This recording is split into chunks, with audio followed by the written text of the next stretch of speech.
Indian corporate ലോകത്തെ ഏറ്റവും ശക്തരായ വനിതകളിൽ ഒരാളാണ് റിലയൻസ് ഫൗണ്ടേഷൻ സ്ഥാപകയും ചെയർപേഴ്സണുമായ നിത അംബാനി. അവരുടെ പൊതുവേദികളിലെ സാന്നിധ്യം എന്നും ഫാഷൻ ലോകത്തും ആഡംബര വസ്തുക്കളുടെ വിപണിയിലും വലിയ ചർച്ചകൾക്ക് വഴിവെക്കാറുണ്ട്. എന്നാൽ അടുത്തിടെ സെലിബ്രിറ്റി ഡിസൈനറായ മനീഷ് മൽഹോത്ര സംഘടിപ്പിച്ച ദീപാവലി ആഘോഷത്തിന് നിത അംബാനി എത്തിയത് ലോകശ്രദ്ധ ആകർഷിച്ച ഒരു വസ്തുവുമായി ആയിരുന്നു. കേവലം ഒരു ഹാൻഡ് ബാഗ്. എന്നാൽ ഈ ഹാൻഡ് ബാഗിന്റെ വിലയാകട്ടെ 17 കോടി രൂപ.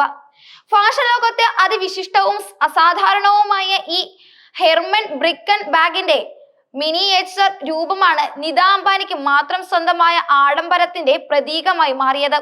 ലോകത്താകെ 3 എണ്ണം മാത്രമാണ് ഇത്തരത്തിലുള്ള ബാഗുകൾ നിർമ്മിച്ചിട്ടുള്ളത് എന്ന് പറയുമ്പോൾ അതിന്റെ പ്രാധാന്യം എത്രത്തോളം ഉണ്ടെന്ന് മനസ്സിലാക്കാം. ഇത് കേവലം ഒരു ബാഗല്ല, മറിച്ച് അത്യുന്നതമായ കരകൗശല വിദ്യയുടെയും അപൂർവമായ രത്നങ്ങളുടെയും സങ്കലനമാണ്. നിത അംബാനി ധരിച്ച ഈ കൊച്ചു കുഞ്ഞൻ ഹാൻഡ് ബാഗ് ലോകത്തിലെ ഏറ്റവും വിലയേറിയ ബാഗുകളിൽ ഒന്നാണ്.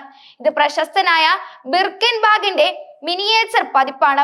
ഈ ബാഗിനെ ഇത്രയധികം വിലപിടിപ്പുള്ളതാക്കാൻ അതിന്റെ നിർമ്മാണ വസ്തുക്കൾ നിർണായക പങ്കുണ്ട്. ഈ ബാഗിന്റെ ബോഡി നിർമ്മിച്ചിരിക്കുന്നത് 18 കാരറ്റ് വൈറ്റ് ഗോൾഡിലാണ്. കൂടാതെ ഇതിൽ നിരവധി ഡയമണ്ടുകൾ പതിപ്പിച്ചിരിക്കുന്നു. സൂര്യപ്രകാശത്തിൽ തിളങ്ങുന്ന ആയിരക്കണക്കിന് വജ്രങ്ങൾ ഈ ബാഗിന് അവിശ്വസനീയമായ ശോഭ നൽകുന്നു.